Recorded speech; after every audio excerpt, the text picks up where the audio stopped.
straight on the run to one. They're going to fight it out. Tandem prevails on the inside. Lowndes drops in underneath. Davison and Yulton disputing third place. And Tander leads down to the hairpin at turn 4. Lowndes second, then Yulton, then Davison, then Randall, then Perkins, and the usual chaos at the back of the pack. Dale Wood with a brake lock and then a little bit of a bump there against one of the Brad Jones Commodores as they went into turn 4. I reckon Lowndes released the throttle. I reckon he let Tander back in front then. He was going by him, but he was on the outside. It's diminishing returns if you stay up high into the first chicane. You end up straight lining that chicane, and they changed the way that they were reading potential penalties there, and a little bit of contact back in the pack. More contact. 2 cars in. Oh, they're all in now. There's a stack of cars involved. Will Brown's in 99. Ash Walsh is in 14. 21 at the moment's got Dean Cando there. We only sort of saw the last piece of it. What actually happens is Hazelwood can't stop, so he just spears Will Brown. And then all the chaos unravels. Cars everywhere. Now, that's where Fabian Coulthard was able to sneak through the centre of all that, and he got a real gain in terms of numbers. So that's Stevie Richards, sorry, Mark Winterbottom's car. How's the crunching and panel damage going on in that little foray? Talking cars. So here it is again. So he had miles more pace, no chance of stopping, and he tags Will Brown hard. And unfortunately for Ash Walsh, he's also parked up in the tyre bundle there as well. Yeah, he was innocent, wasn't he? He was just driving along. So as all this is going on, Ash has just been pushed wide. This is Dylan O'Keefe. Baptism of fire for him. Done a good job, actually, because he's currently 15.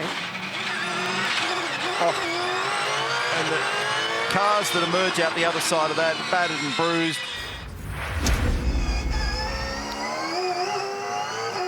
And which has got his attention. Now, is there a problem with it?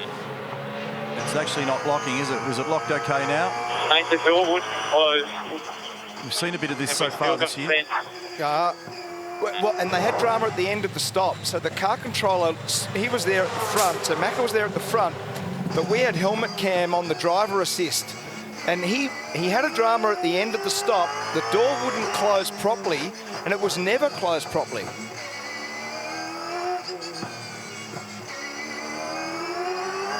So I can't see him being able to get this one fixed, because we saw Van Gisbergen fix it just recently. But he's going to have to come in. I can't see him being able to fix this one. Now, Van Gisbergen fixed it at Bathurst. Now, don't do that. He was going to bang it against the fence and try to close it then. Well, he'll do anything he can to try and avoid doing another pit stop. So, I've just been told that the car controller wasn't holding his hand up to say that the car was clear to depart. Now this is going to be a drama, and they can quite clearly see it in Cam's race control. That's going to be an issue if it can't be resolved pretty quickly. So they're giving them the benefit of the doubt. Here's the replay of what happened. Mechanical black flag, car 22. Mechanical black flag, car 22. Right-hand door opening. It's messy. So up goes the safety net. It's not closing. And so, no, his arms are up crossed, saying, no, it's not ready to go. So it's actually the driver assist, not the car controller. That's right.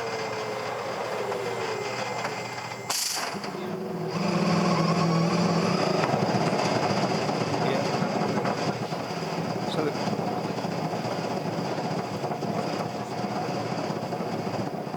So what's happened here is that when the door release, the mechanism won't allow it to index itself again now. So James is still trying to close it. He's still trying to whack, but see how it doesn't engage back in the door jam. So here we go. So they're probably going to tape it now, I think. Big slabs of tape. There you go. All clear in the lane, mate. All clear in the lane. Winterbottom trying to go down the inside and unsuccessfully. That's the source of the inner guard that we saw out there, and the damage on car number 78, Alex Rouleau. So that was an awkward trip, wasn't it? Right there. weird. Very weird. Watch this. So Rouleau was turning back and Mark Winterbottom was trying to get across. Watch this. And just bang. Hit it very hard. There'll be damage there. As in, be battling not to have bent the rear suspension on car 18. He's actually hunting down. And for a moment there, he may have even cooled out the tyres. Traffic might play here as well. There was just a moment where, and I even enunciated it, that I wasn't sure that Reynolds was going to get close enough, but he's actually got another burst on here. That's half a second. The math doesn't matter now because he's within striking distance. A lock brake for either of the 2 leaders or some traffic effect, which is what's happening here at the moment, could be enough to change the shape of this race. So we've got 2.9 kilometres to run, 1 lap remaining, and almost equal distances. Sorry, Mark, you were saying? He was the fastest on the last lap, Croppo, and Whincup was 12th on the last lap. So you 100%, he's coming at him. David Reynolds driving the wheels off this car. He's already on the podium. Can he move it up a spot? He's trying to put a move on yesterday's winner, Jamie Whincup. What a terrific conclusion to this race. The spread across the top 3 cars is just a whisker over 1 second. Through the Virgin Australia chicane for the last time. Van Gisbergen in control by half a second from his teammate. We ride with Reynolds up into the shadows at 11.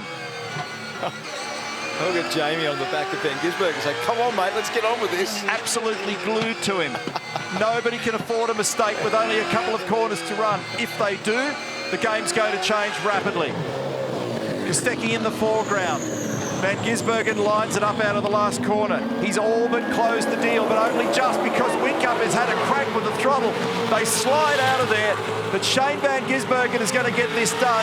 It's going to be a magnificent 1-2 victory for the Red Bull Holden Racing Team today in favour of Van Gisbergen and Tander over Whincup and Lowndes. Reynolds and Yulden in 3rd position. Permitted after the chicane and up until minute 3. Just a reminder, the rule says no donuts. Great drive, Van Gisbergen. Career victory number 34. Beautifully executed. And a tremendous and skilled drive. In fact, all 3 of them. And they just operate at such an impressively high level, all of them. So in terms of victories this year, Van Gisbergen moves it on to number 4.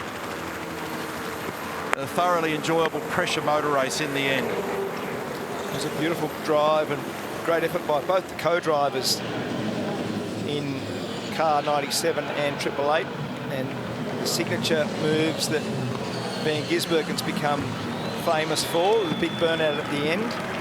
But it was a great performance by the Red Bull Holden Racing Team all weekend.